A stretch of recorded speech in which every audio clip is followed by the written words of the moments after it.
ஓம் நம சிவாய நமக. தென்னாடுடைய சிவனே போற்றி, எந்நாட்டவர்க்கும் இறைவா போற்றி. நாம் ஒவ்வொருவரும் பார்த்தீங்கன்னா தினம் தினம் நம்ம பணத்தை சம்பாதித்து சேர்க்க வேண்டும் என்று தினமும் பாடுபட்டு கஷ்டப்பட்டு கொண்டிருக்கிறோம். அந்த பணமானது பார்த்தீங்கன்னா நம்மிடம் தங்கி சேர்ந்து பெருக நாம் செய்யக்கூடாத சில விஷயங்கள் என பல இருக்கின்றன. அவற்றுள் பார்த்தீங்கன்னா பணம் தங்க நம்ம செய்யக்கூடாதவற்றை தான் இந்த ஆன்மீகம் சார்ந்த பதிவில் நம்ம தெரிந்து கொள்ள போகிறோம். ஆன்மீகத்தில் தவிர்க்க வேண்டும் என்று ஒரு விஷயத்தை நம்ம சொல்கிறோம் என்றால் அதற்கு பின்னால் பார்த்தீங்கன்னா அறிவியல் சார்ந்த பல காரணங்களும் இருக்கும். அதனை ஆன்மீகமாக பார்ப்பவர்கள் ஆன்மீகமாகவே எடுத்துக்கொள்ளலாம். விஞ்ஞானமாக அறிவியல் பூர்வமாக பார்ப்பவர்கள் அப்படி எடுத்துக்கொள்ள வேண்டும். இது அவரவரின் பார்த்தீங்கன்னா விருப்பத்தை பொறுத்தது. சரி, இப்போ பணம் சேரணும்னா நம்ம என்னெல்லாம் செய்யக்கூடாது அப்படிங்கிறது தான் நம்ம பார்க்க போகிறோம். வாங்க பார்க்கலாம். நம்மளுடைய சேனலுக்கும் முதன்முறையாக வரவங்க சப்ஸ்கிரைப் பண்ணி மறக்காமல் இந்த வீடியோக்கும் ஒரு லைக் பண்ணிவிட்டு உங்களுடைய நண்பர்களுக்கும் இந்த பதிவை பகிர்ந்து கொள்ளுங்கள். முதல் விஷயம் பார்த்தீங்கன்னா, மாலை வேளையில் வாசலில் அமர்ந்து நம்ம எப்பொழுதுமே பேசக்கூடாது. மாலை நேரத்தில் பார்த்தீங்கன்னா கஷ்டங்களை பற்றி நம்ம பேசக்கூடாது. மாலை வேளை மற்றவர்களை பற்றி குறை பேசக்கூடாது. குழந்தைகளை கெட்ட வார்த்தையில் நம்ம திட்டக்கூடாது. தலைவாரி முடியை வீட்டிற்குள்ளே நம்ம பறக்க இதில் ஆன்மீகம் இருப்பது என்பதை விட பார்த்தீங்கன்னா, தலையை சீவி வீட்டில் முடியை அல்லாமல் விட்டால் தரையில் அமர்ந்து சாப்பிடும் பொழுது பார்த்தீங்கன்னா முடி துண்டுகள் சாப்பாட்டில் விழுந்து குடலுள் செல்லவும் வாய்ப்புள்ளது. நம் வீட்டை குப்பையாக வைப்பதை தவிர்க்க வேண்டும். நம் வீட்டில் நல்லதை நினைத்து நல்லதை மட்டுமே நம்ம பேச வேண்டும். கெட்டதை நம்ம தவிர்க்க வேண்டும். அதே போல் பார்த்திங்கன்னா, இந்த காலத்தில் நிறைய பேர் செய்கின்ற ஒரு தவறான விஷயம் அப்படிங்கிறது, விரல்களில் நவத்தை பெருசாக ஸ்டைலுக்குன்னு வளர்ப்பாங்க. இது பார்த்திங்கன்னா அசுரர்கள், நரசிம்மர், சம்சாரமூர்த்திகள் ஆகியவர்கள் அனைவருக்குமே பார்த்திங்கன்னா இந்த மாதிரியான நகம் பெரியதாக இருக்கணும். அதாவது இவ்வாறான நகம் வைத்திருப்பவர்கள் பார்த்திங்கன்னா எப்பொழுதுமே ஒரு ஆக்ரோஷ குணமுடையவராகவே கருதப்படுகின்றனர். எந்த அளவுக்கு நம்மளுடைய உடலையும் நம்மளுடைய மனதையும் நம்ம சுத்தமாகவும் மேன்மையாகவும் வைத்திருக்கிறோமோ அந்த அளவுக்கு தான் பார்த்திங்கன்னா நம்மளுடைய முன்னேற்றமும் நம்மிடமிருந்து காணப்படும் அப்படிங்கிறது. அதனால் முடிந்தளவு பார்த்திங்கன்னா நகங்களை அதிகமாக வளர்ப்பதை தவிர்த்து விடணும். இது நமக்கு ஆக்ரோஷ குணத்தை கொடுக்கறதோடு மட்டும் இல்லாமல் பார்த்திங்கன்னா, நம்ம யாரையாவது இப்போ சின்ன குழந்தைகளை தூக்குறோம், இல்லை ஃப்ரெண்ட்ஸ் கூட விளையாடுறோம் அப்படிங்கிற பட்சத்தில் பார்த்திங்கன்னா நம்ம வைத்திருக்கின்ற அதிகமான இந்த நகம் அவர்கள் மேலே படும் பொழுது இது கீறுவதற்கும் வாய்ப்பு இருக்குது. அந்த நேரத்தில் பார்த்தீங்கன்னா மிகப்பெரிய அசம்பாவிதங்கள் நடப்பதற்கும் வாய்ப்பு இருக்குது. அதனால் பார்த்தீங்கன்னா முடிந்தளவு நகத்தை நம்ம வெட்டி விடணும். கால்லையுமே அதே போல் பார்த்தீங்கன்னா பெருசாக நம்ம வளர்க்கக்கூடாது. இப்போ ஏதாவது ஒரு இடத்துல இடிச்சிட்டோம்னா அந்த நகமானது பெருசாக இருக்கிற பட்சத்தில் அது உடையும் பொழுது காலோட சதையும் சேர்த்து அதோட வர்ற மாதிரி இருக்கும். இல்லை வேறு எதுலையாவது இடித்து வேறு யாராவது முன்னாடி போகிறவங்க மேலே கூட நம்ம இடிப்பதற்கு வாய்ப்பு இருக்குது. அதனால் முடிந்தளவு பார்த்திங்கன்னா நகங்களை அதிகமாக வளர்ப்பதை தவிர்த்து விடுங்கள். இன்றைய காலத்தில் பார்த்திங்கன்னா எல்லாத்தையுமே டிஃப்ரெண்ட்டாக அதாவது ஸ்டைலுக்குன்னு பண்ணிக்கிட்டு வராங்க. எப்பொழுதுமே நீட்டாக அழகாக அதாவது சிம்பிளாக இருக்கிறதுக்கு வழிவகையை செய்யுங்க. இதுதான் பார்த்திங்கன்னா நம்மளுடைய முன்னேற்றத்திற்கும் ஒரு உதவிகரமாக இருக்கும். அதே போல் பார்த்திங்கன்னா நம்ம வீடுகளில் இப்போ மரச்செடி கொடிகளை வளர்க்குறோம் அப்படிங்கிற பட்சத்தில் பார்த்திங்கன்னா அதுகளுக்கு நம்ம தண்ணி ஊற்றாமல் அப்படியே வாட விடக்கூடாது. இப்படி நம்ம செய்தால் கூட பார்த்திங்கன்னா நமக்கு பணவரவு அப்படிங்கிறது வராது. அது வீண் விரயம் தான் ஆகிக்கொண்டே இருக்கும். இதையும் பார்த்திங்கன்னா நம்ம கவனிக்கணும். வீட்டில் நம்ம வேறங்கிட்டாவது வெளியூர் சென்றாலுமே பார்த்திங்கன்னா அதை நம்ம பக்கத்து வீடுகளில் இப்படி தெரிகிற மாதிரி நம்ம மாடியில் வச்சா கூட பார்த்திங்கன்னா அவங்க ஊற்றிட்டு போகிற மாதிரி இருக்கும்.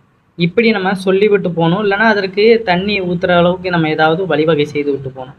அப்படியே நம்ம வாட விட்டு போகும் பொழுது பார்த்திங்கன்னா அதுவும் ஒரு உயிர் தானே. அது வறுமை தண்ணி இல்லாமல் ஒரு மாதிரி வாடும் பொழுது அதனால் நமக்கும் பார்த்திங்கன்னா துன்பம் ஏற்படும். இதையுமே பார்த்திங்கன்னா நம்ம செய்யக்கூடாது. இந்த விஷயங்களை பார்த்திங்கன்னா நம்ம வீட்டில் தவிர்த்தாலே வீட்டில் இருக்கும் அனைத்து தரித்திரங்களும் நீங்கும்.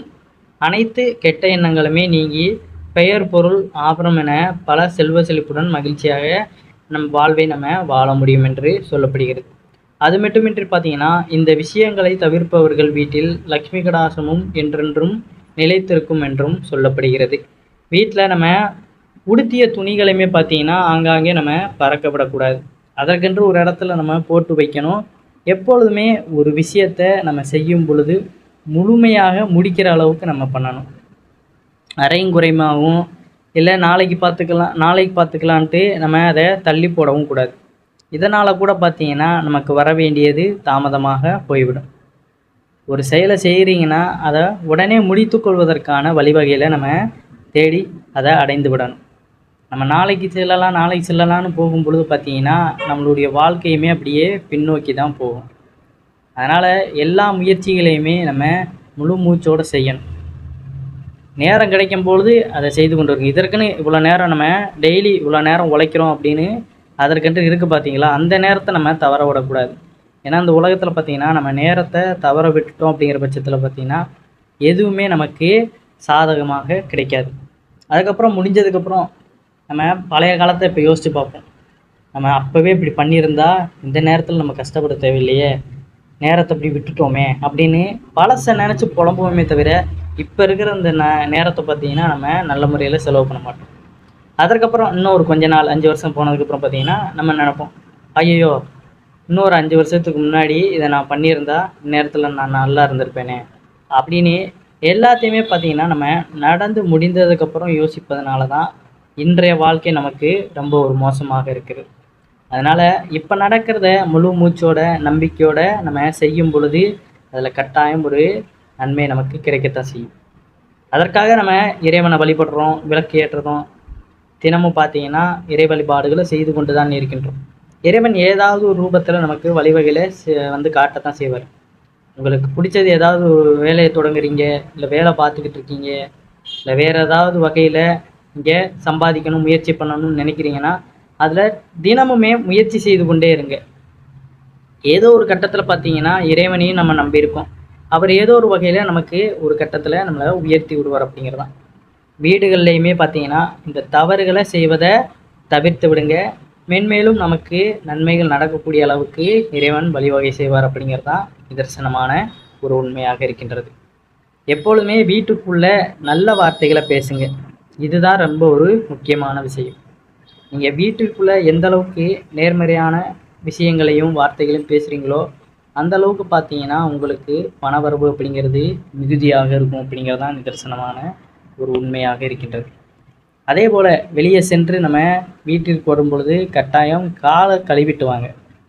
கோயிலை தவிர எங்கு சென்றாலுமே நம்ம வீட்டிற்குள்ளே வரும்போது கை கால்களை அலம்பி விட்டு அதற்கப்புறம் வருவதே மிகவும் நல்லது. சில பேரோட வீட்டில் பார்த்தீங்கன்னா பாத்ரூம் உள்ளே இருக்கும், உள்ளே போய் கை கால்களை கழுவுற மாதிரி இருக்கும். இருந்தாலும் பார்த்தீங்கன்னா வாசல்லையே ஒரு பக்கெட்டில் தண்ணி வச்சு கை கால்களை கழுவி விட்டு உள்ளே செல்வது இன்னும் சிறப்பான விஷயமாக இருக்கும். ஏன்னா அங்கேயே நம்ம ஃப்ரெஷ்ஷாக வரும்பொழுது பார்த்திங்கன்னா வீட்டிற்குள்ளே ஒரு நல்ல ஒரு எண்ணமானது தோன்றும். நம்ம அப்படியே களைச்சி பொழைச்சி வரோம், வீட்டுக்குள்ளே வரும்பொழுது பார்த்திங்கன்னா அதே இதோடு இருப்போம், நமக்கு ஒரு சுறுசுறுப்பான மைண்டும் இருக்காது. ஆனால் உள்ளே நுழையும் பொழுதே பார்த்திங்கன்னா கை கால்களை கழுவும் பொழுது அப்போயே ஒரு ரிஃப்ரெஷ் ஆனது நமக்கு கிடைக்கும். நாம் உள்ளே போய் பார்த்திங்கன்னா அதே ஆக்டிவோட நல்ல ஒரு நேர்மறை சிந்தனையோடு இருக்கலாம். எதற்காக சொல்வது, இதில் எல்லாமே பார்த்திங்கன்னா ஆன்மீகமும் அறிவியலும் அடங்கியிருக்கு அப்படிங்கிறதான். நம்பிக்கை உள்ளவர்கள் இந்த முறையை பின்பற்றுங்க. இதற்கப்புறம் நமக்கு சின்ன சின்ன மாற்றங்கள் நிகழும் அப்படிங்கிறது தான். இந்த பதிவு பிடிச்சிருந்ததுன்னா உங்களுடைய நண்பர்களுக்கும் இந்த பதிவானதை பகிர்ந்து கொள்ளுங்கள். அனைவரும் என்றும் இறையருள் பெற்று நலமுடன் வாழ வேண்டும். நன்றி, வணக்கம். ஓம் நம சிவாய நமக.